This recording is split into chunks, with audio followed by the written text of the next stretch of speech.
Hello students, ये video है about absolute zero. तो एब्सोल्यूट ज़ीरो क्या होता है?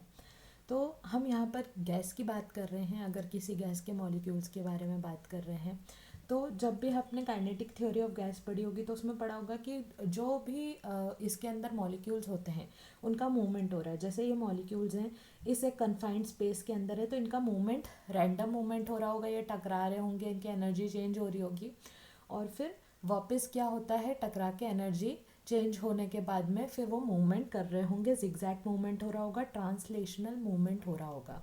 या फिर सॉलिड के ही पार्टिकल्स की बात कर ले तो उनमें भी क्या होता है, कुछ वाइब्रेशंस पाए जाते हैं। ठीक है, अब हम ये बात कर रहे हैं कि एक ऐसा पॉइंट है एब्सोल्यूट ज़ीरो, जब हमने क्या करा, हीट कम करने लग गए हम किसी कंपोनेंट की। हीट हमने बहुत ज़्यादा कम कर दी किसी सिस्टम की। कितनी कम कर दी? 0 केल्विन पे या -273.15 डिग्री सेल्सियस पे।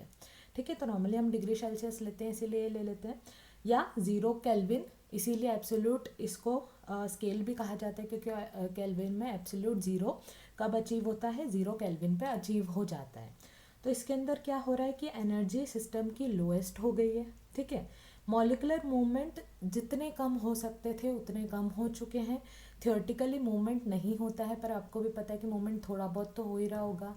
ठीक है, और जब हीट किसी भी सिस्टम से एक्सट्रैक्ट और ज़्यादा नहीं की जा सकती, मतलब ये पॉइंट आ गया है जहाँ पे उससे ज़्यादा हीट आप नहीं निकाल सकते किसी भी सिस्टम में से, तो काइनेटिक मॉलिकुलर थ्योरी के अकॉर्डिंग मॉलिक्यूल्स की काइनेटिक एनर्जी ज़ीरो हो जाती है। काइनेटिक एनर्जी कौन सी एनर्जी होती है? जो कि मॉलिक्यूल्स को मूव करने में हेल्प करती है। अगर मूवमेंट ही ख़त्म हो गई है तो काइनेटिक एनर्जी ख़त्म हो जाएगी, मतलब कोई ट्रांसलेशनल मोशन नहीं होगा। ये रूल आइडियल गैस पे लगता है। ऑब्वियसली रियल अगर हम कंपोनेंट लेंगे तो उसमें एक्सेप्शंस आते हैं। क्वांटम मैकेनिक्स के हिसाब से ऐसा कोई पॉइंट नहीं आ सकता क्योंकि एंट्रोपी भी उस जगह पे ज़ीरो होनी चाहिए। ठीक, तो ऐसा कोई पॉइंट नहीं आता है जहाँ पे काइनेटिक एनर्जी ज़ीरो हो। बट हम ये बोल सकते हैं कि ज़ीरो पॉइंट एनर्जी हो जो कि ग्राउंड स्टेट पे एब्सोल्यूट ज़ीरो हो सकती है। मतलब एब्सोल्यूट ज़ीरो पे अगर ग्राउंड स्टेट पे एक एनर्जी पॉसिबल है तो उसे हमने क्या बोला? ज़ीरो पॉइंट एनर्जी बोला, जो कि काइनेटिक एनर्जी होती है। ठीक है, तो यहाँ पर बेसिकली हम क्या बात कर रहे हैं? हम ये बात कर रहे हैं कि एब्सोल्यूट ज़ीरो एक पॉइंट होता है जहाँ पे एनर्जी लोएस्ट हो जाती है, हीट भी कम हो जाती है, मूवमेंट भी कम हो जाता है। बट क्वांटम मैकेनिक्स इसको सपोर्ट नहीं करता है, वो ये बोलता है कि एक ज़ीरो पॉइंट एनर्जी होती है।